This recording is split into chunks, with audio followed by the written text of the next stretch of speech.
Majegni 19 ma oyud ka onegi e gweng' ma Banana e kaunti ma Kiambu. I therefore notify this House of the resignation pursuant to the provision of Standing Order number 14A3 and declare the office of the Speaker vacant. Penjo koro medore ni ang'o mane okelo paro mar dwaro thicho oko Speaker ma Homa Bay Julius Gaya magikone to gwe tao.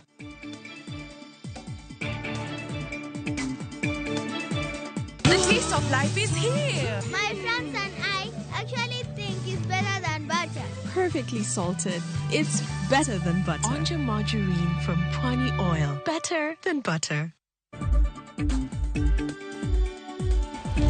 Nakoromogi Wilson Ochuka en jaloko mara odhiambo magawune weche manyien mag duol. Bende tudri kode namba 3 ma namba maro mar SMS.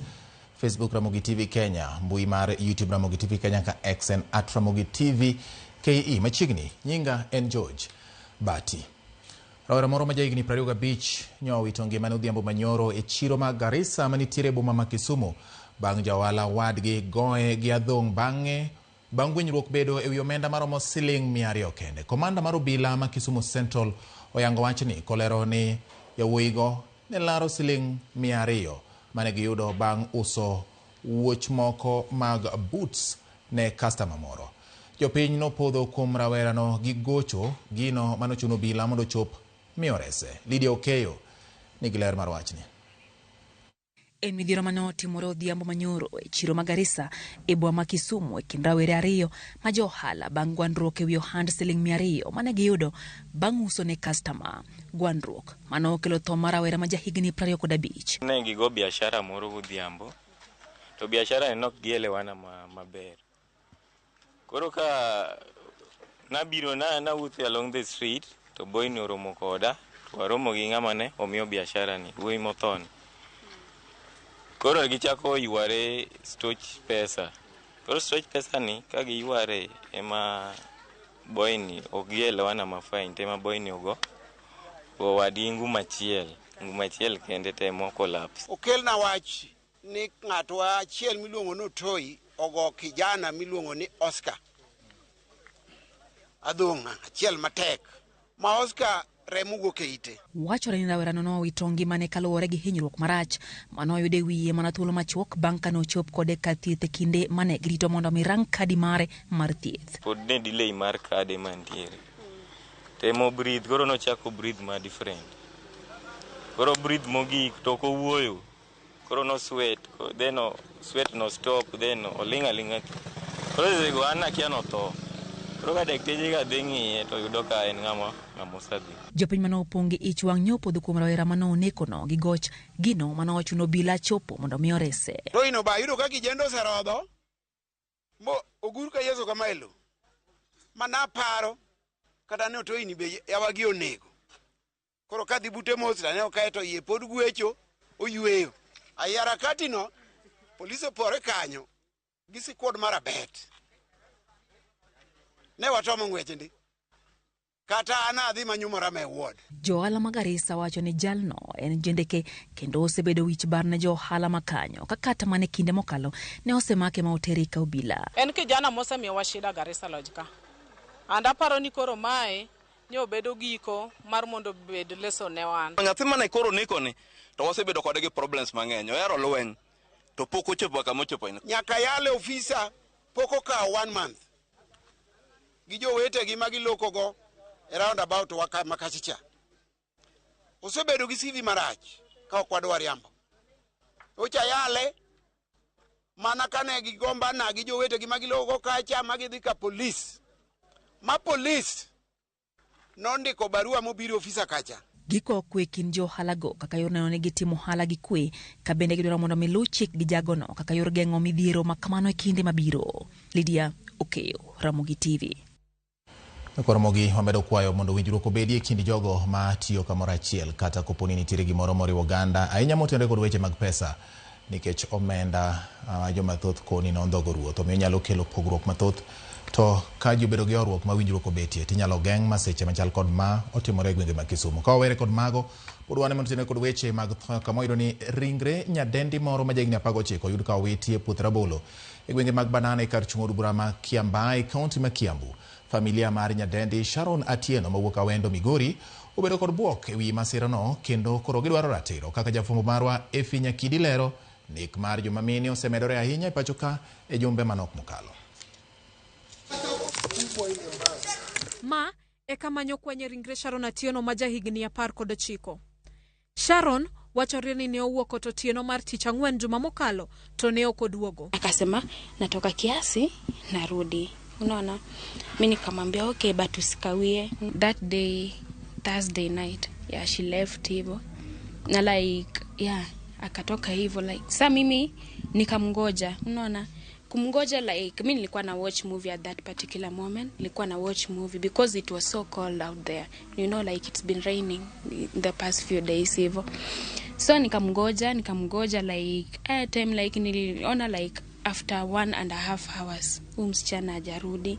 Charlotte Vidembu maeno siep Sharon olero ni tok koso duogo ot ne otemo manyo Sharon e yor simu kendo oro ne ote machuok. Kata kamano noko yudo duoko mora. Wach mano miye luoro. That's when even nilichukua phone yangu and I texted her, hey uko wapi? I thought unge take too long. Hey uliniambia unarudi sasa uko wapi? Hakujibu. Nikatuma tena text hakureply hivyo. That's when nikasema nikameka a conclusion maybe ana SMS hivyo za kureply back. That's when call. I called the number, alikuwa off. So I kept on trying to call. Akiangalia call logs zangu, I tried to call severally by the way. Tokma Vidembu nyodhi nyaka ete sendo bila makaruri kama nochiwe report mar lal mar Sharon. E kindego obila notere nyaka e apisi mag apisas mag okwach kich. Wuon Sharon lero ni nyoyudo ote kowuok kuom obila mondo bi ofweny kapo nono ringre manyoyudi e gwenge ma Banana e kar chung' od bura ma Kiamba ne nyalo bedo mar Sharon. Chal mar ringre no owacho ni ne obwoge ahinya mar ni nonege e yo makoch. Ana wuon noluonga chieng' Saturday gokinyi kod police DCI ma Jokaruri. Nabiro mondo mi a confirm. Ka nabiro na wuo gi polise modhi nyake mochari ma confirm ni monindo no en Sharon Atieno. Kendo kaka nong'ade ng'at malich. To kaka nene Sharon noni kamoro to tinge mowite kama antiere ne. E kind mier mwakani. Ka en dala, kon kinge bathe kon tie dala, bathe kon tie dala. To kendo ka entie wang'ayo ma plor ng'ato. E kind mier ji ma ji odake. Kaluore gi obila, ringre Sharon nyoyudi ka obar lokro mare kendo chuo iye kachiel gi hinyruok mamoko e lwetene. We found that the deceased had been slit on the throat and a stamp wound in the stomach and some bruises on the hands, both hands. So the crime scene was processed and the body moved to City Mortuary awaiting autopsy.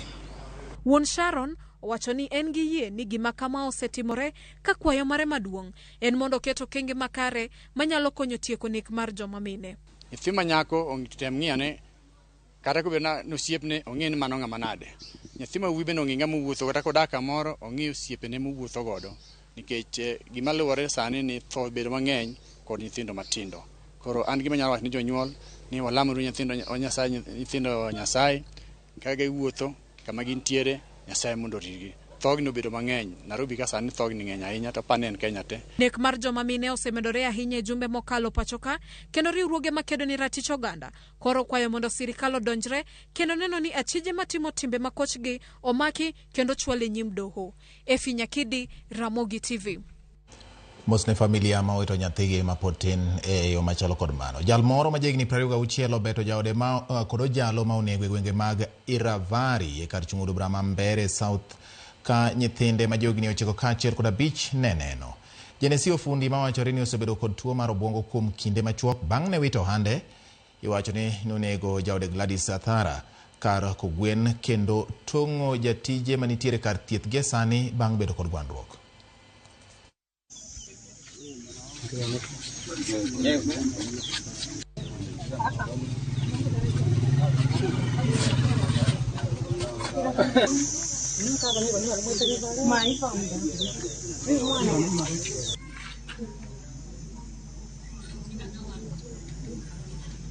Mwendo kama wa saa 12 hivi tulisikia nduru kutoka kwa watoto. Arabu ndio kwa hapo chini kwa shamba akaona video akilishana yule mfanyakazi wake wa nyumbani. Arabu kitambo tukapanda juu, kupanda kwake tukakuta ameua bibi yake kwa kukatakata na panga. Uhusiano wa fundi wana kijiji haukuwa mbaya na alikuwa mtu mzuri kwa jamii. Hata wakati wa siasa alikuwa bodyguard wa mheshimiwa wa Mbeere South. Lakini miezi 2 iliyopita alipata mgonjwa kidogo, kama alikuwa tangu kutoka na wazimu, ndio akashikwa akapelekwa hospitali. Alipotoka hospitali akarudi hapa nyumbani, akaacha kazi yake ya miraa na akawa hapa nyumbani na bila shinda yote. Alikata bibi yake mfanyikazi. Mimi na sijamuona hata kwa sasa mfanyikazi, ndio amepelekwa hospitali, lakini nasikia amekata mkono na shingo na vindole. Ripoti kwa maafisa wa polisi wakati alikuwa na visanga sapangi, nikapiga kwa chief na hakuna hatua yoyote alichukua. Kawe record mote record weche magarite nyakura mugikoro wa the county ma Homa Bay. Speaker marod bura mar county ma Homa Bay Julius Gaya ogwetao kaudong seche mano kende to MCS pedho twak kata paro mar teche oko ya PC odichieng' makawuono. Kaka jafwambo marwa e county ma Homa Bay Alia Beach lero MCS 53 kuom MCS 54 mag od bura mar county ma Homa Bay ne oseketo kokgi paro mar techo oko Gaya e apisi.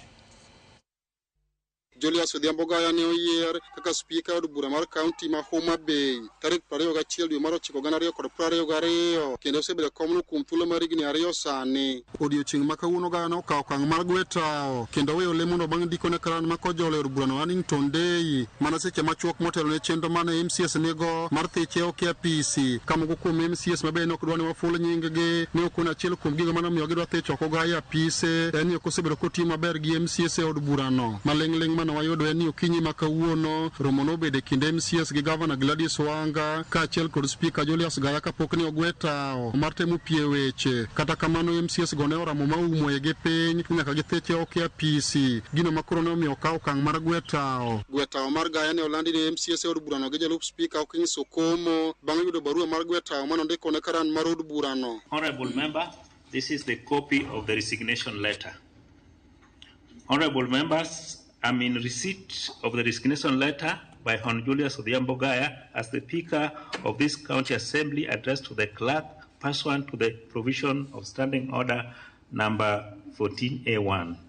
Hon. members, the Honorable Member Hon. Julius Odhiambo Gaya appreciates the opportunity you gave him to serve this House as from second, third Speaker having been elected on 21st September 2022. Jalup Speaker od burano bende nolando ni komno koro dong' thuolo bang' gwetao mar Julius Gaya nyaka MCS betim yiero mar Speaker manyien. Hon. members, I therefore notify this House of the resignation pursuant to the provision of Standing Order number 14A3 and declare the office of the Speaker vacant. MCS od burano kinyi makawuono ne oyikore mathiche oke apisi kendo MCS 53 kuom 54 manitie od burano ne osero wach mar thiche oke apisi kata odoko ni paro matwak wach thiche oke apisi ne ok ochopo e nyim od bura bang' kane oriekore ma ogwetao ka jatend kweth mathoth e od burano Richard Ogendo ne okoni mana MC achiel kende ema nodoko korka Julius Gaya. He had only the support of one member in this House. And Mr. Speaker, by deciding to resign, Mr. Speaker, I think that was the best he could do so that maybe this Honorable House could not bring those other issues, Mr. Speaker. Dwe mokalo duol makedo gi mibadhi e pacho ka EACC ne oluongo Gaya mondo chopi apise gi manitie boma ma Kisii mondo mine odhi ochiw ler wi nonro moko maduolo ne time wiye. Alia Beach, Ramogi TV, Homa Bay. Koromo gi omedo dhi nyime ka wang'iyo koromo tende kod weche mag pok mag omenda. Counties pod biro dhi nyime gi ywago pek tok romo machielo mar temo kelo thek ewi chenro mar miyo counties pok margi mar omenda gore lwanda. Mana kaka juma mokalo, romo ma kawuono bende nopong' gi ywaruok e kind senators kod jood bura ewi dwaro mar miyo counties bilion 400 e kinde ma sirikal kod od bura to oikore mar golo bilion 380 kende. Kaka jafwambo marwa Chris Owino lero, chung' motegno mar jood bura wachore ni en kaluwore gi sigu mantie kindgi kod governors ewi ng'at ma onego tel ni omenda mar kongo apeni e kuondegi mag od bura. Osiep ma wach kind jood bura kod governors odhi nyime kod rocho twak mar yudo thek e chenro mar miyo sirikal mag counties pok margi mar omenda. Our legal team please answer all the questions that e odiochieng' mar ariyo mar bura ma kamano makelo kanyakla komiti mar od bura mochung' ne loso budget kaachiel kod senators, jo od bura oumoye gi piny ni counties ok nyalo yudo bilion 400 magidwaro nikech omenda ma kamano ne odwok piny e budget bang' sirikal wito oko chik mar omenda mar 2025. The national government has already taken 325 billion of that shortfall. And the counties have been asked, since this is a unique year, can you allow we take only 20 billion out of that shortfall? And come next financial year, we'll go back to our normal life. Jo od bura e bwo telo ma jakom komiti mar od bura mochung' ne loso budget Ndindi Nyoro okawo chung' ni miyo counties bilion 400 ataro kod bilion 380 manie paro mar chik mar pogo omenda e kind sirikal mamalo kod sirikal mag counties nyalo keto sirikal e bugo mar chik. Supposing we actually amend or conform with the Senate's request and we pass an amended version from what we passed in the National Assembly, and therefore a figure other than 380 which is in the appropriations bill. I hope you are understanding. What would happen if the National Assembly in the entire of this financial year does not consider any appropriation, any supplementary budget? Chair, when you have an appropriation bill that already gave 380, and you come assuming we agree 395 or even 400, then I'll be guided to guide my chair that in the end you'll be in violation of Article 219.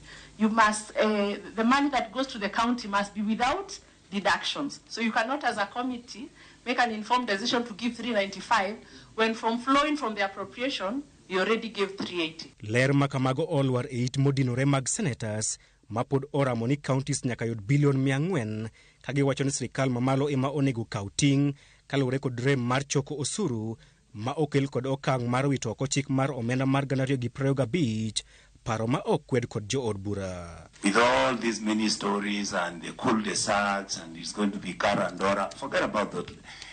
The money we are talking about is 15% of shareable revenue out of 100% where the national government has kept 85%. Nothing more, nothing less. Magitimore e kinde ma seneta seyo jo od bura kuom tamore medo counties omenda kaluwore kod ywaruok e kindgi kod governors ewi omenda mar kongo apeni e kuonde chung' od bura margi mong'ere kaka road maintenance and fuel levy. We agree. These are politics. Politicians with political issues. The issue at hand is never now about the numbers.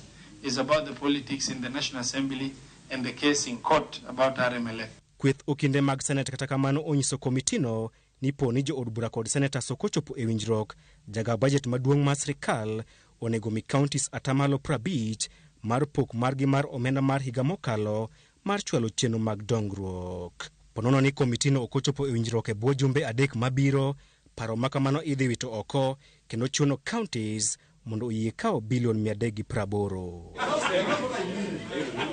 Piny owacho mag counties pod biro dhi nyime kuom rito kuom thuolo ma ok ong'ere mar yudo pok margi mar omenda kaluwore kod ywaruok e kind governors kod jo od bura ewi omenda mar kongo apeni mong'ere ka road maintenance and fuel levy. Chris Owino, Ramogi TV, Parliament Buildings, Nairobi.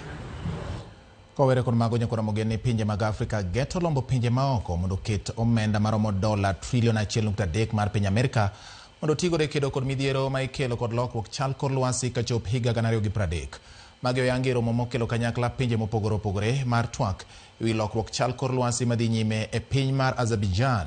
E kinde romono Kenya kokalo kuom jatend migawo mar alwora Aden Duale kod jatend jotend migepe Musalia Mudavadi dwane pinje machiwo singo mondo ne ni ochopo singo magi e kedo kod lokruok chal kor lwasi. Gikoni karbiro ni pinje ma omeo ne osingo omenda maromo $700 million ne rakruok kod midhiero ma ikelo kod lokruok chal kor lwasi. Nyaka sani singo go pok ochopi. Of avoidable injustice, every natural resource, whether it's oil, gas, wind, sun, gold, silver, copper, all that are natural resources. And countries should not be blamed for having them. Now we are bringing in as Africa a new financing mechanism of 1.3 trillion because the global south and most of Africa, we are the victims and the polluters are here.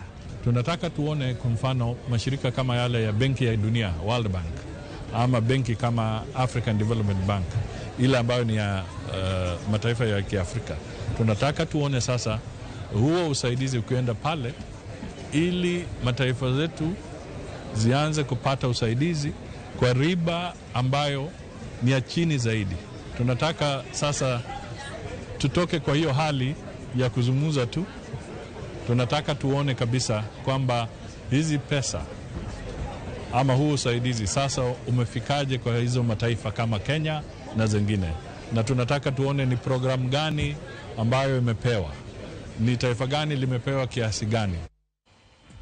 Erokamano nyakora Mugi Ramogi TV dakika 24 bang' sa achiel mar odhiambo weche manyien gin mag duol. E kinde ni walidhe mana moko kuom ote machuok kende muoro e odhiambo machalo kod ma. Aneno ka Winnie Mboya ng'isa ni en wach malit ahinya ni chiegni 3 ewi 4 mag weche manyien gin mag thoe kata nek. Mano wach mowach kanyo kod japuonj Winnie Mboya kanitire Kisumu. Opole Taso mano ma wuod nyosingo kanitire Migori wacho ni wuod tsunami oimore. Aneno Ramogi TV kendo atimo mos ne gik matimore e Kenya mag thoe ma coach go. Mano Opole Taso marina coach wuod nyosingo kanitire Migori. Erokamano ahinya. Kasto aneno Ramogi TV kanitire Gemra Mula gimomako dhoga en bwana monego nyawadgi Kisumu. Mano kanyendo ka owacho nani Awuoro kachiel kod tho ma Kiambu nyathi manyako monegi e gwenge ma Kiambu no bende Awuoro. Pole sana ne ago. Mano Francis Obwanda kanitiere game. Makamu wacho ni dadikul ne kobiro marach e Kenya ka jodolo mondo luongre lamo mondo kony oganda.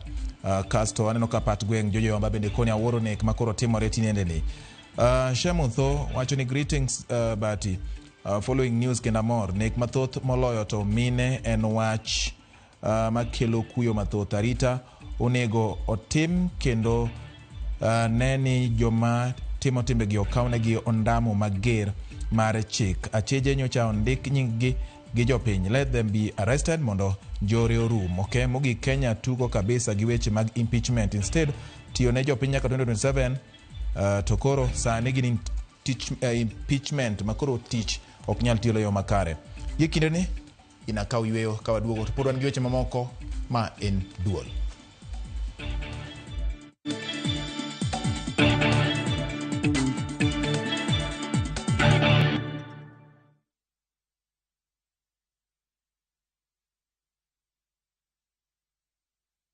We asked the children, how many of you brushed this morning? And this little boy, his hand didn't go up. And I said, well, why didn't you brush this morning? He said, my brother was using the toothbrush. If I'd waited for him, I would have been late for school. I'm sorry, I get a bit emotional when it comes to that. To be able to change a child's life, to be able to bring back that confidence about their smile, for me, is phenomenal.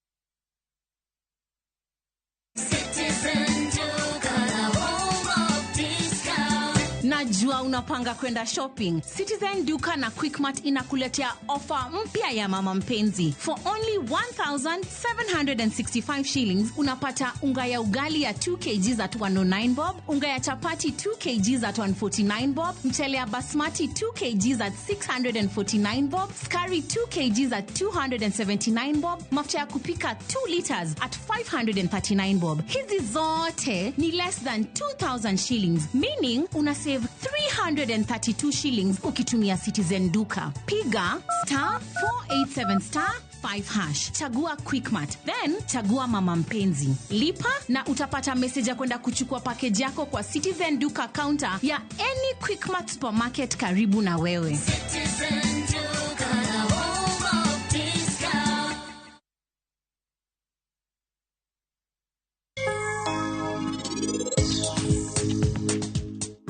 Kara in wiyo wil nini wuoyo gi ng'awa? Iwuoyo koda.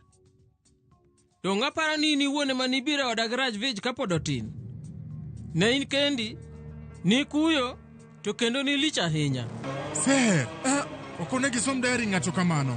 Bad manners, please, duokna diary na asai. Sir. Intima tich mukeli kai. Iniwek penjo mang'eny ka. Bendi winja?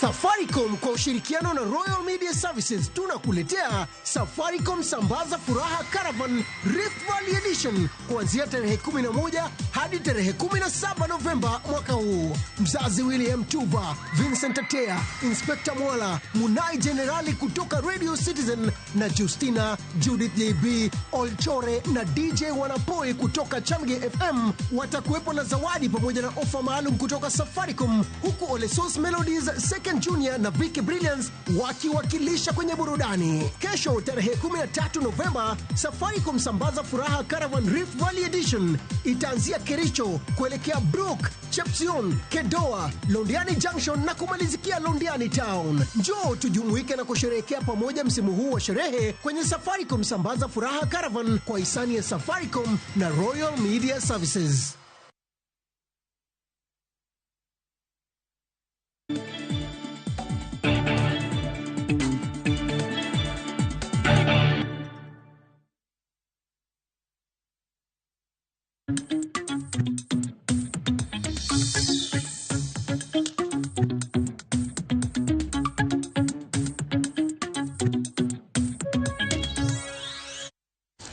Wadhi nyime, limbe mar kambi mar Safaricom koriwo gi Royal Media Services e gwenge mopogore opogore pacho ka gidhialo higni 24 nyaka ne Safaricom chak chiwo chenro mage ochopo odiechieng' margi mar ariyo. Safaricom kawuono ne ochopo e kaunti ma Kericho kama ne gidhiale jo Kenya gi mich mopogore opogore kokalo e chenro motisi ni Safaricom Sambaza Furaha.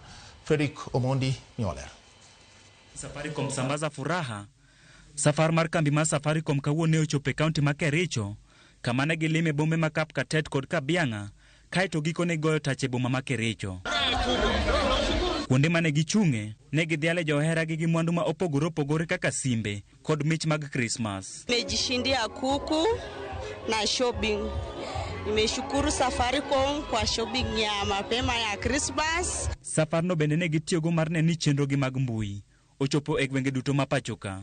Smartphone unaweza download hiyo application inaitwa Mtandao, utaangalia signal strength, unaweza kulaunch complaint hapo kama uko na shida ya network, utaweza kupata jibu, alafu pia tunashughulikia mambo ya network ikwe bora zaidi. Kopogore gi dhi nyime gi yaw duknigi, Safaricom bende ochiwo chenro mamoko machalo kaka chiwo thieth ma onge chudo ne jopiny. On Saturday we also have a medical camp at Kapcheluch Primary School which is in Kabianga ward.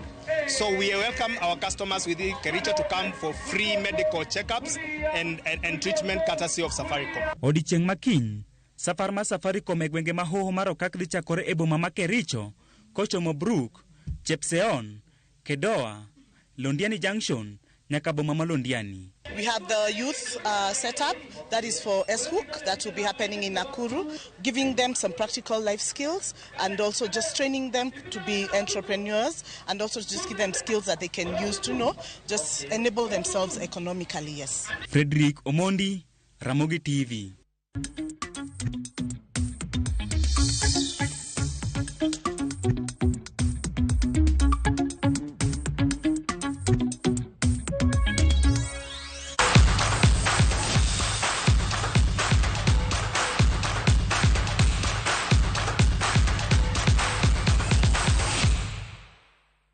Koda njoji mag tuke ne jogo mania sekta mar tuke kaunti Mombasa ne obago ng'anyo mamuol kagisayo tend kaunti kuom rem tieko gedo mar paw tuke ma Mombasa Stadium ma gedo ne okwamo e thuolo mohew higni 10. Gikoni en wich kuot ni tim mar Bandari mawuok Mombasa osebedo kadhi manyo kata kwayo pap e kaunti ma Kwale ni mar Mombasa mangima onge pap ma inyalo tugie lig maduong' ma pachoka. Joja oko nigi ler mathoth. Ma en paw tuke mar Mombasa Stadium mane ochak ger higni 11 mosekalo, gedo mokwamo nyaka chieng' kawuononi. Pawni mosemonyo omenda maromo shillings milion 600 sani chal mana gunda kaluwore gi chenro mar gedo mane ochung' bang' jago mane omiyo rak tomo ng'wech kaluwore gi rem mar chudo. Stadium yote ilikuwa cost 1.8 billion. Tunavozungumza 600 million, tulimsikia former governor akisema 600 million ilitumika, ambayo imefanya 35%. Kinachonitia uchungu mimi ndani ya Mombasa County kwamba governor alituambia utawala ulioisha tuuache, huu uwanja utaendelea kujengwa. Lakini mpaka leo governor maswala haya anayakimbia.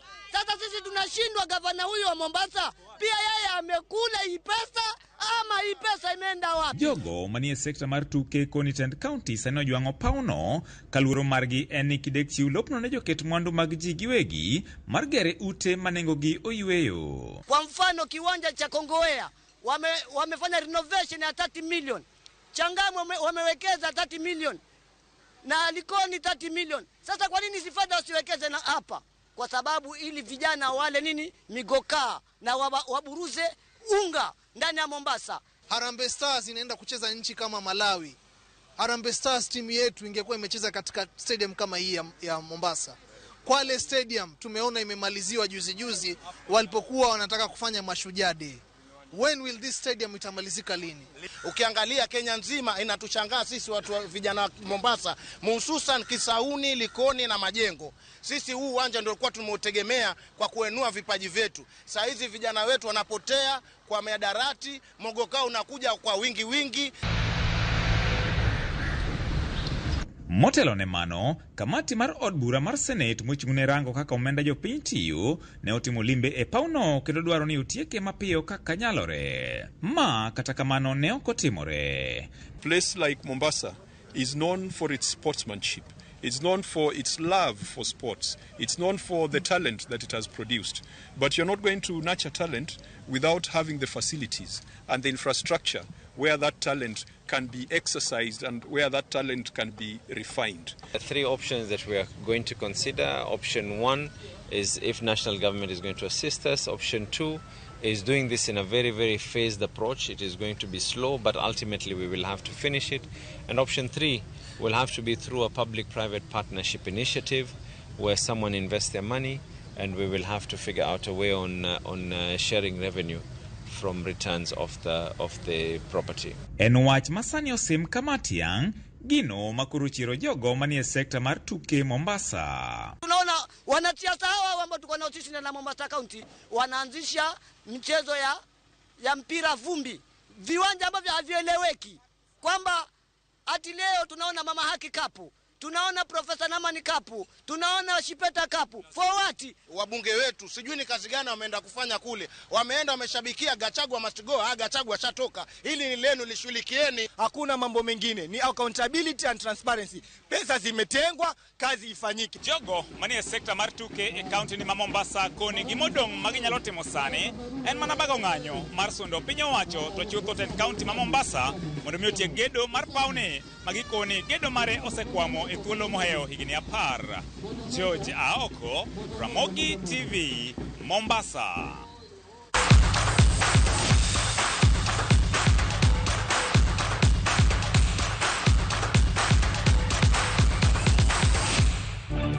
Ichwango miyo jo Mombasa nyakora Ramogi wacho kizungu winjo mana ni for what. Koro kisiwinjo ni for what ng'e ni kanyo koricho po Mombasa. Giki neno Carolex wasonga manu wuoda wendo wachoni entiere gwenge ma Kagan Gongo gen givyo jae par wuon Chaka iro kama na nya Charles Wagude kowuok Kagan mido wachona woro kako nego wadwa Omera Austin Marach Kisumo Yesu Erwoth ekoromogi tielo mokwongo mar duolo chopo gi kanyo kawa duogo to twak Mheshimiwa Robert Alayo sedonjo ka kendo abrogo kode mbaka siasa matimore Nairobi gi chenro mamoko mabiro gigi nene eloko mar osebedo Wilson Ochuka nyinge George Bati waromo e twak mar duol dakika machuok mabiro.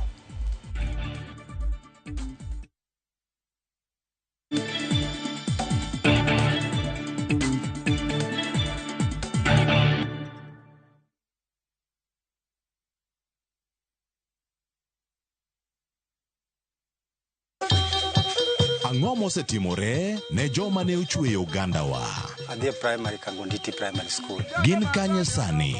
Amobilize kalerte ne wago poro to gibiro wasombo kidi to watero kacha jite e secondary kacha. Waromo gi jodgi to wafwenyo sigand gima gimopondo. Siasa ka ng'amo ywaye maduong' kata e siasa en Daniel Arap Moi. Ng'era nyisi mabeyo mane giweyo.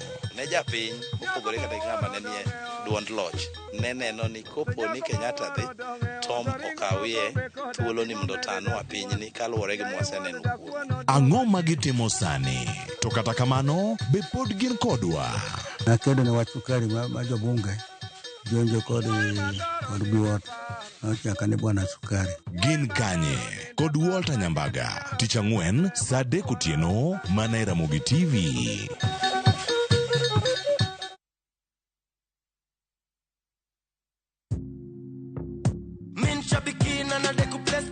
My name is John Dungo Mwangi from Subukia. I've been participating in Aviator for quite some time. I've been praying that one day luck will be on my side. I will continue playing because there are stakes there that are higher than what I got. I won big on Shabiki Aviator. Changamkia Aviator on Shabiki.com. Not for persons under the age of 18. Authorized and regulated by BCLB license number 428.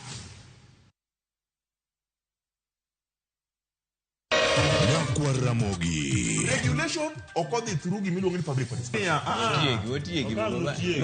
Be ikori mar donjo matut e weche madongo e Uganda wa. Ribadi ma wuke NTSN ng'eny seriously. I have to say this. Wanono weche siasa kod weche mamulongi majopiny. Sama gigowa gigo nyaka japur.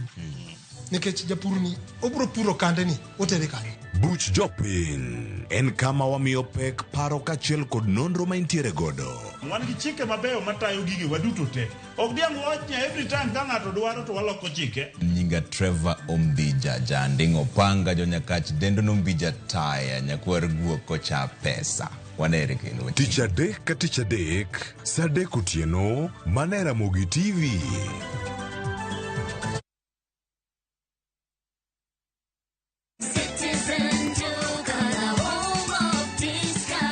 Najua unapanga kwenda shopping. Citizen Duka na Quickmart inakuletea ofa mpya ya mama mpenzi. For only 1,765 shillings unapata unga ya ugali ya 2 kg at 109 bob, unga ya chapati 2 kg at 149 bob, mchele ya basmati 2 kg at 649 bob, skari 2 kg at 279 bob, mafuta ya kupika 2 liters at 539 bob. Hizi zote ni less than 2,000 shillings, meaning una save 332 shillings ukitumia Citizen Duka. Piga *487*5#. Chagua Quickmart, then chagua mama mpenzi. Lipa na utapata message ya kwenda kuchukua package yako kwa Citizen Duka counter ya any Quickmart supermarket karibu na wewe. Citizen Duka, home of discount.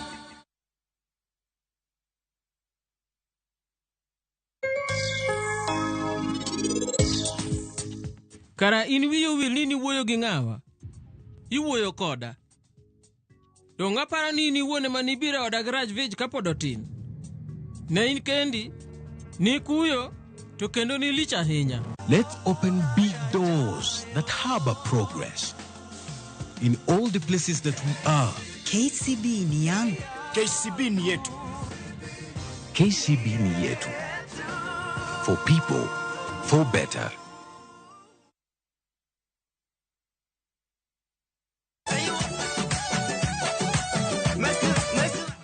iwacho ni wuoth kata safar keli e coastal region. Ang'o mabire pachi? Nyalo bedo ni wazuri wako wapi jamani? Koso kwenye pembe ni wapi? Dweni wadwa dendo chenro mar pur gi ohala ni coastal region edition.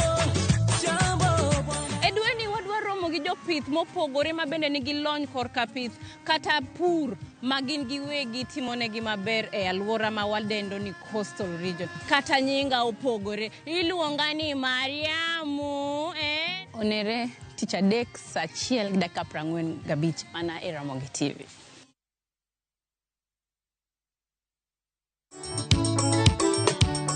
Me manage wanyawa muleva made poga kodi wacha tu mabiro weyo masikerik kawuodho tieno chwanyawa nyasembo made miweyo mondo mi yud skisa tune mar Milly Nyarasembo de star 860 star 416 as Ramogi TV e od jothumbe duto. Be isepenjori e sigendni mayudore kuonde ma waluongo ni pachowa? Kapuonjani nobiro nikech gwenyruok e kind owete. Riwri kodwa mondo wanon sigendni mabeyo mag kuonde ma wadakie. Nera nitie. Ninyuo kong'o kacha niluongo ni kilap joko wili. Kochakore bombe madongo nyaka e gwenge ma iye. Odusenge en piny joimbo mar oganda kiluongo Wasenge. Ng'e gigo mamiyo oganda ka oganda bedo mopogore. Nueng'o ma wan godo ka en mar kunyo goldi. Urudi. En kama ji duoge ji ok lal. Ng'e weche mane osekalo. Chon chande lweny nitie kor gweng'. Rwako sigendni mag kuonde ma wadakie. Iwacho ni kibedo piny e kom, kineno ng'ama lwete fuare kama mano nyiso ni jakano mulo ka pigo sechope bwo mesa. Ng'e gwengewa chieng' tich ariyo saa 3 otieno mana e Ramogi TV.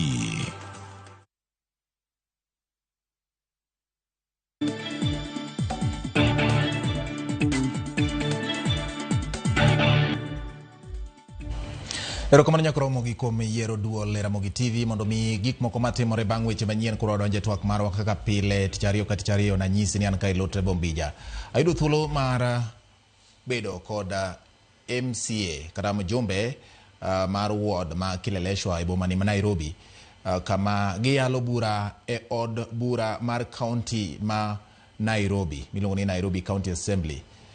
E kinde ni nyaka Ramogi nitiere weche moko maliekore kata ng'ur moko mosebedo kagidore gi piny ne nitiere siasa moko kata yo mar tich magikone bago telo mar county ma Nairobi. Parne nitiere telo ma iluongo ni executive e county koka nitiere mar assembly kata mar jood bura ma jood bura ge maloso chike mondo riemb county ka executive ma en telo ma otelo gi governor to neno ni giketo e tim chike kachiel kod chenro ma oketie budget e lo jopiny ma Nairobi. Ang'o ma kelo gedruok? An ka kod Robert Alai machiegni ahinya aparo ni en thuolo machielo kendo mwaromo kodi e duol wagoye mbaka mach ni mana ka koro ang' ni choro mana yien gi tiendi to wadhi mana mbele machiegni e duol Ramogi TV. Erokamano ahinya George. Yes. Ka thuolo mar moso nyikora Ramogi Jwang'i mondo inyiswa ni to ang'o matimore Nairobi? Nairobi nitie ng'utni matin ago erokamano ahinya ne nyikwa Ramogi kendo family mar Ramogi TV ni. Lakini Nairobi ka wan gi ng'utni mang'eny nikech omiwa tije adek gi jopiny. Tich mokwongo en loso chike mamiyo dak e Nairobi bedo mayot kata ngima jopiny bedo ma ginyalo timo gimoro amora gidwa timo e yo maber. Mar ariyo wan gi tich mar bedo duond jopiny kaka county assembly members. Mar adek wan gi tich mar ng'iyo ni jok matiyo e executive be gitiyo e yo makare. To kiseng'iyo gik matimore sani waneno ka yo ok dhi maber ahinya. Mokwongo gavana marwa ni en ng'at mosebedo ng'at moherore kende ahinya. Koro waneno ka ok debed maber ni tije development ok tim kaka idwaro. Capital expenditure project ok wane. Maiso ne project monego bed ni wuoge office governor ma ok wuoge World Development Fund ok wane gima gitimo. nyocha giketo chiemo ka mar nyithindo maber ahinya, lakini ng'ene sirikal oko ng'eyo ga ni ng'at moro amora manyalo bedo ofis nyalo bedo ng'at maber. Koro kitimo tich moro amora ma sirikal kata tij jopiny, nyaka iti within the framework mar chike mag piny. Onge chik ma guide gimiluongo ni Division County. Manyiso ni sani timo gi wich governor, onge MOU mosenyiswa ni to NGO mapidho nyithindo ni relationship mane ma en go gi governor kata en go gi county. Kech samoro governor dhi nyaka France manyo pesa, to pesa moyudo gi itere account mar private NGO. En relationship mane? To ka gigero kitchen, Kileleshwa Primary School, kitchen no en mar county kose en mar NGO. Chiemo mo supply gi itimo ne gi tendering nade? Kech county nigi budget ma county miyo gi 1.2 billion. Pesa ni dhi kanye? Itime nade? Itiyo kode nade? Framework mane manyalo miyo ni pesa ni ok lal? Kacha kwa doko iyo mang'eny to wayudo ka governor sani chalo ka gima onenore ka gima oja mwandu. Mwandu gi oyudo nade? Gik mathago wa Nairobi ka ng'eny kabisa. Ok dewaher ni Nairobi obed ni ineno ka ji ywak ahinya ni onge pesa Nairobi. To jok monego bed ni chung' ne pesa kata onego bed ni chung' ne tij jopiny. Ineno ka ngima gi beda maber. Koro wamanyo yo ma dewahakikisha go ni ka governor Sakaja jok nyalo tiyo ni jopiny maber to owuog oko. Nikech ka waneno kite maber to governor ma wan go sani ni chalo ka gima ok odwa ni oduog kata diriyo. Apama ni odwa chamo dichiel to wuok. Kaka otimore sani. Koro ywak mosebedo go mosewacho niya wago nduru. Governor ni wuotho ni samoro amora mopenje question matek to ringo dhi omanyo kuma president tie kata ringo dhi omanyo kuma jakom tie. Ning'eni ugona koko na leta chiegni gi jakom. Ugona koko na leta chiegni gi president. Governor ma Nairobi nyaka bi assembly monyiswa ni otiyo gi pesa nade. Gik motimo gi nitie framework mane mar sheria ma otiyo go ma hakikisha kwamba ni pes jopiny ok olal. Mage ywak mo an go in brief. Useluongo governor mondo biye mbele mondo nyiswe kata miye penjo moko nikech un achiel kuom ting' adek mane wacho ka. Kopogore gi loso chike. Chike gi nyalo mana tiyo makare kopo ni tudruok makare nitie kendo oket dwaro mar japiny mbele. Mondo chendo chop dongruok. Useluongo governor Didi mondo bi olernu kako tiyo kod omenda. Nan member mar Public Accounts Committee. Yes. Ma en committee mang'iyo tich kaka pesa tiyo, pesa ma obedo located e county tiyo maber. To watiyo gi Auditor General's report, financial reports. Nyaka ne governor ni donji, financial report ge osebedo molil. Manyiso ni financial report ge thoth gi documents ok yudi. Manyiso ni ka documents ok golga ma record mar pesa kako tiyo, to nyiso ni ng'ato samoro temo pando mibadhi motimore. Mar adek, governor wasetemo luongo di. To samoro amora ma county oluonge, to neno ni MCAs gin jok ma very junior ok onyal engage, ok obi. Iseneno kata mana county kata mana senate oseluonge di ng'eny, ma samoro senate ne fine ega. To ki fines governor ngech the maximum minyalo fine en 500,000. 500,000 tin ahinya ne governor makwalo billions. Kata makwalo hundreds of millions, kata makwalo tens of millions. En pesa matina ahinya ok obideo chulo. Koro wamanyo yo maber ma dewahakikisha go ni governor tiyo. Nikech chik manolos ni mar devolution, ngene devolution onego bed ni serve japiny ma piny kabisa. To nikech MCAs kata MPs ne feel ni MCAs dhi bedo competitors margi, no gimiyo MCA teko. Sani kaka go kokoni, governor nigi teko mar golo projects matimore wardna. En gi teko mar tamore chula mshahara. En gi teko mar hakikisha ni onyalo igono ato ngi gima nyalo time. Koro miyo wuok oko tago kokoni piny ni governor ni electa ka mondo bed duondu. Governor ma wan go sani ni ok ni wachae, ok ni ok wahere ahinya, ok ni nitie gimoro ma wan go ma personal, lakini tich otame. Ndalo mane wa campaign cha ne wan gi governor mane wawacho ni wadwaro nobedi. To governor mantie sani ni nonyisowa ni en ng'at ma qualified manyalo tiyo. Lakini gima fani ni nobiro gi degree moro kama iluongo ni Tims University ma pok ne wawinjo nyaka ne nyuolo. Nyaka jo Kenya the oldest Kenyans nok nyal ng'eyo ni Tims University ni to nawaka. Lakini kadoko review maber to wang'iyo ni governor ni tich manosetimo nyaka ne nyuole en tiyo duka mar cyber cafe mi osiemone jiko kaki access internet. Pok no bede management mar pesa mora mora. Kuro kaluwore gi review mane wa review owacho ni governor nok dhi timo. Mheshimiwa Lai, Governor Johnson Sakaja miwuoyo kuom en jatend kaunti ma Nairobi. Obedo jaod bura mogwel. Obedo senator mar kaunti ma Nairobi. Kaso yiere governor. Kidienje adek gi. Kata kidienje ariyo motelo. En e lemo mar telo. Iyalo bura, ing'eyo ka pesa tiyo nikech ka ibedo nominated kaka jaod bura, nyiso ni oversight mitimo ne piny owacho mamalo kata ng'iyo kaka piny owacho malo tiyo nomenda in achiel kuom joma time. Magi notimo nyiso ni kuom higni chiegni 10 obedo gi thuolo mar telo kendo kaka telo iriembo. Kopo no miye thuolo ni ang'o me koro wacho ni samoro onge gi ng'eyo matut ahinya gi weche mag telo to magi obedi. Yene gima ne governor osetimo mane wacho ni mokwongo nogwele mar bedo jaod bura koluwore gi chama mar TNA. Yes. Mano tich ma ng'at moro amora nyaka ng'at moko nyodhi skul tek ni nyalo bedo gi duol miwuone jopiny nyalo timo. Mar ariyo mar senate be pod ng'at moro amora nyalo timo. Management which governor kaka chalo gi president o manage an economy. And economy mar Nairobi kaka jo Kenya National Bureau of Statistics no wacho cha last year October report mane gi wacho no wacho ni Nairobi kipimo gi counties moko to duong' moloyo the bottom 27 counties combined.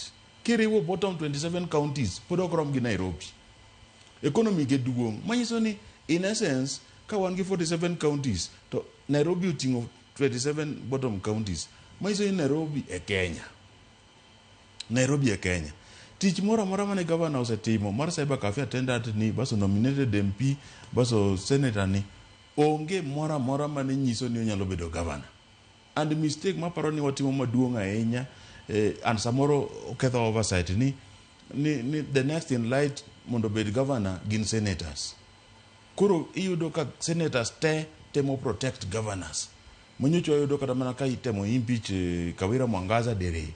To gineno ni MCAs jok ma wigi tin ahinya kata mana jok mo ok ong'eyo oversight maber ahinya kata ni samoro gidwaro asoya kuom governor moken samoro ka MCAs ka the bottom of the pyramid ywak to winjuru ywak gi nang'o matimore ka ang'o mi jopiny ok yud service ang'o mi Nairobi olel kidhi kata chuny town kacha sani nitie ginene market miluongo ni city market kineno tie city market no to garbage opong'o garbage ni ok choko tek to pesa nitie ka kawuono kineno financial records mo wan go mar from the National Nairobi Revenue Authority daily report nyiso ni month to month chakre dweche nyaka dwe achiel mokalo Nairobi oseyudo 41 million kende. Ka Nairobi oyudo 41 million e dwe achiel kidivide gi 30 days means Nairobi yudo siling million adek per day. King'iyo reports mag service providers mag revenue system ma Kiambu, ma Machakos, ma Kajiado, raise Western Gishu, raise an average of 10 million a day. Kajiado cha, Kiambu cha, Machakos, Eldoret gineka, ginyalo loyo Nairobi kata mana ka Nairobi nindo, kata Nairobi nindo mana olia. Ntie day ma Kiambu cha nyalo loyo Nairobi in collection of revenue. Ang'o miyo timore kamano? Kech revenue ma Nairobi ichamo at source. Kaka wasebedo ni 2 years down the line wakia ni ng'a collect revenue ma Nairobi. Wakia ni agreement mo collect ko golo kanye. Wakia ni service level agreement konyi ni kaka wuono ni andiki ni collect na revenue. Wawinjore kodi ni average revenue ma collect ga in a day 30 million. Chieng ma system ni miketo ma provide revenue collection ni ogore piny ibro chula 30 million. Kora I'm protected as your client. One service level agreement jogo nyalo dhi ma switch off the system for 7 days maonge gimo nyalo penjo. En gima lita ahinya kata mana approval mineno kata mana Sonko wasebedo ka gi governors a beach by the way. Governor mokwongo ne en Buda Sumbi Kidero. Governor mar ariyo wabedo go ginene Sonko. Governor mar adek wabedo go speaker ma ginene mar Nairobi City County ndalo mane act. Kananu dogo bedo governor. Sani wan gi Sakaja governor. A period go te nokineno approval mar buildings kaka timore ni. Sani approvals mar buildings depend mana ka soya ma jiogolo. Timore kama nango. Nairobi nigi capacity mar roads, nigi capacity mar markets, nigi capacity mar electricity. nigi capacity mar sewer system, nigi capacity mar water, mar allow ji mang'eny kaka chalore ni. Ang'o mono wa control, ang'o mono wa expand the infrastructure, ang'o mono wa loso Nairobi, mono Nairobi obed kama dake yoti. I know ang'o mono wa chok life man Nairobi, kichopo weekend, kichopo Friday, tineno ka ji omako Mombasa Road, ji dwa ringo outside Nairobi. Kichopo weekend, tineno ka ji omako ginene yo madhi dala, Naivasha Road, tineno ka mtokni oluore, bumper to bumper, ji ringo. Thika Road be chala kamano. Kichaki ng'iyo yo Kagundo Road kama be chala kamano. En gima lit ahinya ni wasewe governor ma Nairobi otimo the bare minimum. Makata wan proposal marwa en ni ka nyocha badi otemo tiyo maber, wapani nyocha otemo tiyo nikech nobede cabinet. Ka ber chutho to governor ma Nairobi nego bed ni nitie cabinet mondo jowadgi openje ni to indo ka itimo ang'o. This is the center of power.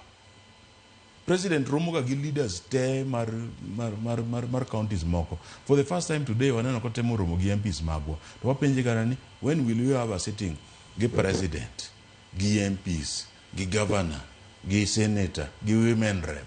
Senator watu warondi. Women rep watu warondi. Onge chingwa ni winjo ko tware wach Sakaja. Gin gi relationship. Why? Akia. Samoro nti relationship mwaka. Nairobi pesa ng'enye. But women rep kata jachung mar county e od bura mamalo oonge kod thuolo mar oversight. Thuolo mar oversight unemo miyo. Kopogore gi governor as an individual, dhano ma en governor Johnson Sakaja, nitiere jok mathoth mane okele assembly maru mogo gi kogno ma unemo podho ni ng'ane gi ng'ane romo bede telo. Gin tu tiyo kod gi yo machalo nade ma uting'o jo iluongo ni jotend migepe mag county ma bende samoro gi chief officers ma bende ng'eny ge magin joma nitiere kod sei emko kuom chenro madhi nyime e county ka upogoru gi icho governor kende owuon Kamwanda to joma moko gi ginto utudru kod gi machalo nade ube ugwelo gi mondo upim kod gi wach penye ni department mari mar weche mag udi kuom ranyisi ok dhi maber, department mari mar weche mag pigo dundu mag minyaga e boma ma Nairobi ok dhi maber, mag be utimo koso en mana governor emo ichi iwinje tie ndalo mane waketo makata mana committee wa mar park ne waketo oversight motegno ahinya and ne wa sacrifice every interest marwa mondo wane ni jo Nairobi oyudo service madwarore. Lakini gima timore ni yudo ni samoro sabotage wuok ka gitiyo gi nying jotelo maonge assembly to giwacho ni my party position ni ok onego bed ni penjo governor position matek. Makoro ne wa insist mwadhi nyaka e mbele senate sama governor dhi e senate mwadhi kode no go like committee no. Ama no goli? No go like committee speaker. Omi wacho ni speaker lokore youth wing mar governor. Get speaker onego bed no allow debate. No, by rule of an assembly mora, the speaker is blind and deaf.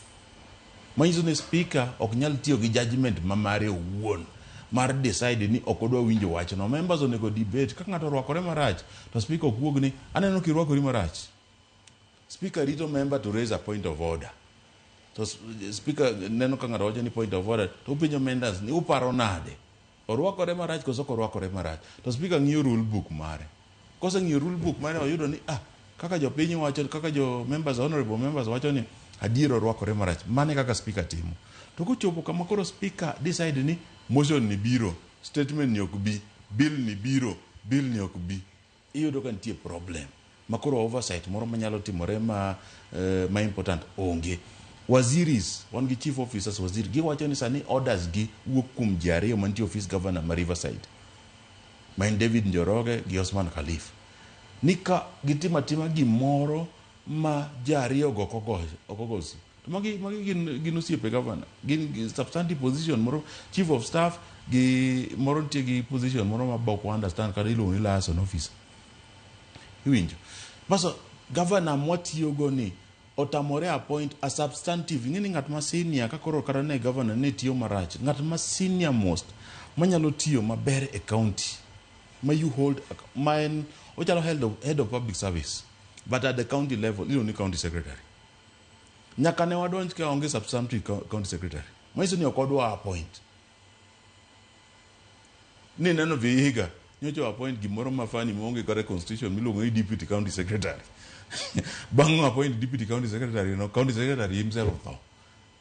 Gik matimore counties gi samoro fani. Otamore appoint substantive county. Manyiso ni jok moketo kanyo te odwa ni gibed komaliet ni gi act sate. koneno kok itim gima odwaro ni to thuli oko. Ma en gima rach ahinya, en yo manyiso ni nitie mibadhi moro mitimo ka, kata accountability ma ok odwa ni mondo jopiny oholde to account. Ma emo paro ni timore gi gavana ma wan go sani ni. To ne wan gi opportunity, kich ng'eni gavana ma wan go tin, ng'eni en ng'at tin, jagni 37, 38, pod ng'at tin kabisa. Ma kata kowuok e siasa kawuono, koduogo after 10 years, odhi bedo mana gi 48 ken. Kowuok kawuono, oduogo after 15 years, pod odhi bedo mana ji 52, probably 53. Iwinjo. Koro en gima lit ahinya ni nyithindo ywak oko kacha cha ni wan Gen Z, wan jok matindo, miwa chance mwabed e telo. To nitie jatelo kae motelo ni Nairobi, which is the Kenya. E chuny Kenya, e chuny economy mar Kenya, to timo tich marach. Oko perform, oko nyis ni en gi skills monyalo run economy, oko involve stakeholders. Nitie nochako mabero yawo ginene creative sector, go picha gi. To joko picha go kane se yawo maber to nyisi ni waket controls. Kech kochopo Jumapil, tineno ka koro nyithindo chalo ka gi act pornography chuny town. Ok en gima ber ahinya. Ka chieng' moro gimoro maundu moro timore chuny town, moinyo nyithindo go, eko bowacho ni wakawo action. Lakini sani nonego wakala code gi them, nonego wamigi rangi moro mwacho ni jogi orwako green, wang'e ni gibede street ni. Jogi orwako red, gibede street ni. Jogi nigi namba ne, ng'at mago picha cha, wang'e ni nyinge ochieng' en number so and so and so. Ki enter number no, QR code no, a system mar inspectors go, tinyalo ng'eyo ni ochieng' no bedo registered ka, nonyiso no time tich street mane, iwinjo. To ok en gima ber ni structures gi governor ok dwa. Kata mana management mar garbage collection. Ok en gima osetimo maber. Ki wuotho kata ka Wangware kacha cha along Gitanga Road, ibono ka garbage opuk kanyo. Kidhi Waruku, ibono ka garbage opuk. Dandora dump site no winjo ni omanyo Chinese company moro. Omiyo tenda. Chinese company ni kigugue. Tiyudo ni World Bank no bane in Ethiopia mana chako project machal kamano under World Bank support. Mo onge gi knowledge. Kisomo World Bank report no mantie internet. Niso ni onge gi knowledge, onge gi skills. They have never done such a project ever anywhere. Kaka nobedo single sourced. Mo mie project nyaka sani okwang'eyo. Okopani en gima timore maber. Oh, it is not personal against Sakaja. Kara no bed man ngeni public service oken ka private business. Public service en tij jopiny. Itiyo ne jopiny. Gimoro amora mitimo, remember jopiny. An jomoko jopiny odhier mamoko sweka. But Mheshimiwa Lai, umbe ufeel kaka assembly pok otimo tich maber. I feel ni assembly, there's a very big letdown in assembly mar Nairobi. Which nitie gimiluongo ni Nairobi ka gima thago en party position. Yes. To party position ni samoro ken position mar party. En gimitiyo go to intimidate members. Ni party position. Jatend UDA ko ng'en ni chiemo gi governor to wacho ni party position msipinge governor. Jatend ODM assembly no, main majority leader ko ng'eyo ni ochiemo gi governor. Party position 99% of the members ok bigo simo na headquarter mar party. Kech party okomiyogi thuolo mar interact directly with the party. To kade ber to party position ni no nego bed ni kata mana election, kata mana leaders, kata mana jotelo mar parties gi a assembly onego bed ni members elect. Iparo ni ka for example majority leader kata minority leader mar duond bura owacho ni party position en ma kata chung mar party en ma. Iparo ni en adier, mane adier maonge gimoro amora ni samoro nyalo tiyo gi mano e gayo weche moko. Ipani mani chung mar party nikech in iwuok achiel kuom duond buche madongo mane bende olaro kom e yiero mokalo. To nyaka gesa iparo ni gima majority kata minority leader wacho e county assembly mane chung mar duond bura. Okapani chung mar duond bura mar ODM. Aparo ni mayo maji oyudo mayot mar chiemo go gi governor. And en gima very unfortunate. Kech wase approach gima nyiso gini weuru nyiso jogi miriambo. Kendo ingeni sama gitimo kamano to giketho nying party leaders. Giketho nying ODM party leader, kendo giketho nying UDA party leader. Ma en president. ODM party leader en Raila Amolo Odinga. Giketho nyinge ndalo moko ne gibukore ma gindiko cabinet memo ni gibedo allowed, ni gidwaro na assembly o allow giboro 2.1 billion to pay a 900 million shillings debt. Kane wares gini assembly ne wadong jariyo kende mwago koko e assembly kwa penjo ni gini timore, nonyiswa ni party position linguru ti mwago koko kane gichuno magiwacho ni jakom oseyie ni wadhi waboro pesa ni nochuno wa ni mondo wadhi e mtandao wawacho ni jogi dhi kwalo pesa. Lab Trust magidwa dhi borrow money to pay ni. Lab Trust is non-profit making. Ka uwo Lab Trust 900 million ang'omo gidhi borrow 2.1 billion 1.2 billion oa kanye. Eka jakom nogo koko mogo simo mowacho ni weuru borrow gimoro beyond the principal amount. Sani giwuok ni winjo ni ingini ti gimoro mitimo kani affordable housing. And affordable housing mitimo ga counties timore kama. Developer, ka George Bati en developer, George Bati biro gi pesa. County provide land. Winjo, and ute gi pode uso ne jopiny for the developer to make profit. A situation tie gimoro loni Jivanji Bachelor's estate entie Ngara. County no provide land. Igero 1,500 units. County, because provide land, developer, miluongo ni Jabavu village, obiro ni en gi pesa. Developer no tich motimo malich, nyaka no chak lando lepe, ogoro ute modo uso. Mo lando no uso ute. Ma jonyiewo te. Ma iso ni jonyiewo pesa, jonyiewo ute off plan. Ma iso no yudo ready amount before starting to build.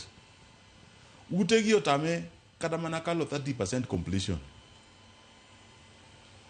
Sani oduoge county no do borrow 1.9 billion gi title deed mar puodho mar county. Iwinjo. Koro developer mano nego bigi pesa ni chalo moko biro gi pesa. Kecho kao pesa jo pinye mogedogo. Developer ni chak okao pesa county. Ko kalo gi loan ni mokao ginene National Bank. Koro developer ni nokela ngo. Tango miyo e agreement ni omiye 80%. Kanikelo nothing, ti udo 80% nade. Ango minimiye title deed to konyolo. Ochiwnelo. Okokalo kada assembly. Maki gik mawacho ni governor is incompetent. No, but like, iparo ni the only solution for Nairobi en golo governor e tich. Gole. Iparo ni mane yo makopono timore to county ma Nairobi nyalo bedo gi kwe gi dongruok. Ka isewacho ni kata mana county assembly bende nitiere gi chandruok. Aparo ni kwa golo governor mantie e komsane ni e tich ma ok watere court to wadhi timo ne jo Nairobi marach. Aparo ni governor mantie sani ni nyaka gole tich, nyaka tere court, nyaka obed charged mondo corruption mar counties obed gi example. Nitie ok nyal kalo, ok nyal timo teringo gi mwandu wa jopiny. County assembly timo ne ango? County assembly nyaka gol speaker. Ok gol speaker. Page county assembly the leadership nyaka loki and speaker nyaka wuogi. What will be party's positions? Party positions wa hope ni bobiro maber. Was there a goodwill from the true principal leaders, Migosi Raila Amolo Odinga kod Migosi William Ruto. Waparo ni gidhi support gimwasete no kaka governor sani wuotho ma en koni omanyate kinene governor sakaja ma ok dhiga kata meeting mar governors wetege chak wuotho kama ting'e nitie gimoro marach matimore ne nitie attention moro moko samoro nitie gimoneno modwani mondo rie osum paro kuom governors wetene donge koro one poko nen ineno ndalo mane Nairobi wacho no tiyo maber nitie Buda Sumbi. King'iyo record mar Buda Sumbi never traveled out of this country for benchmarking from 2015 nyaka 2017. Nokonyono oko mar piny for a whole 3 years. Okonyono anywhere outside the country. Gech gimidhi manyo oko enango. Sani yudo in Nairobi emo travel the most. Pesa mo travel gogi donge une mokale assembly koso nitiere pesa kama ogole pesa mokukale budget. Iwinjo sani gima timore gi and en gima ne raise gi control of budget ni approve gimoro achiel to dhi timo gi pesa something else. Work plan mioro kuchocho ikelo tiloko kana wacho no dhi chulo George Bati kaka supplier to kochopo ka tiyudo ni George Bati ok ochul. Ochul somebody else mani control of budget ko approve. Ma ok en gima landa control of budget oro no barupe wacho niya yawa an approve law firm gi. Ang'o mi law firm moko emo chul. Kineno report mar control of budget, Nairobi is the worst performing. Ang'o mi Nairobi bedo worst performing to one counties moko mantie maskini mahali ya juu to gionge gi opportunities mar loko ngima gi kaka Nairobi tie. Waparo nitie kaka Nairobi nyalo de wahera ahinya ni Sakaja timo maber. En gima leta ahinya samoro kineno ka ji thagore Nairobi. Nikech Nairobi ka nitie gi resources ma Nairobi onego bed ni all counties moko loan. Nairobi ka onego bed ni 1 year it is 80 billion 70 billion. Me counties the budget ma wan go sani is just slightly above 40 billion. Kuru is 80 billion. To afadhali umi counties moko pesa ma excess go. Turu Nairobi sani obedo ni ran Nairobi ko kilo 10 billion to Nairobi pakore ahinya. Ningeni sani wa raise pesa ma ji jopiny liya. Okay, gima bera ahinya. Ngeni 10 billion is just slightly an average of 20 something million a day. Okay. En gima leta ahinya ma aparo ni gi partnership mar bedo gi jopiny. Aparo ni onego bed ni lokore mondo governor ma Nairobi ti maber. Kapoko ngado bura ne governor, miya wacha chiel minyalo kwayo governor. Wacha chiel tu miwacho ni mae gima paro ni kat kotim to lokruok nyalo bedo ka ok wathicho Sakaja kata ka ok wagolo speaker kata ka ok wago koko. To mae gima owinjo bed ni timo mondo Nairobi wuok governor wan go jok winjo wach. En kati mae chalo ni gone dial gita kata igone oroto. Gech wase kwae ding. Kadi ni mani governor ngoma ni nyalo timo mondo mi Nairobi. Kadi an governor moko ngona kito county secretary matiyo. Mang'eyo ni bedo accountable. Mang'eyo ni county secretary ma permanent. Okay. Moko depende Kalamba. Then marariyo abedo accountable ni gimoro structures moro matimore kaka pesa mar itiyo go kuma piny nyaka kale assembly. Okay.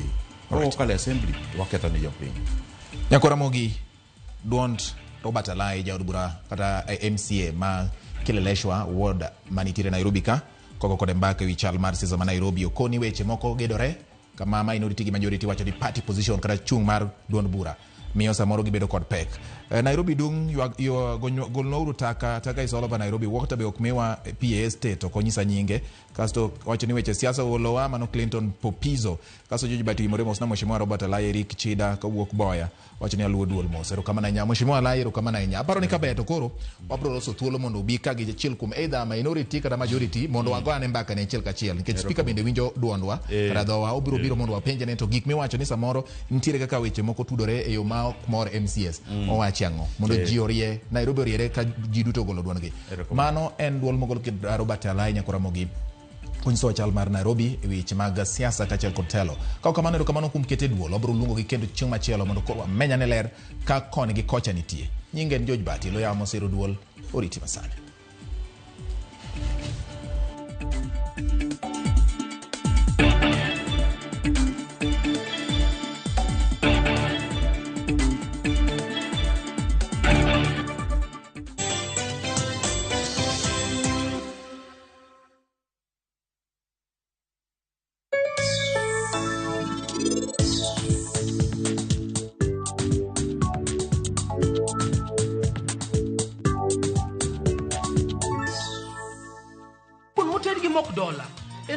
Chamo go mena, inyalo chamo go babla, inyalo chamo gi rech mbuta, inyalo kata adho galia kaka adho marade.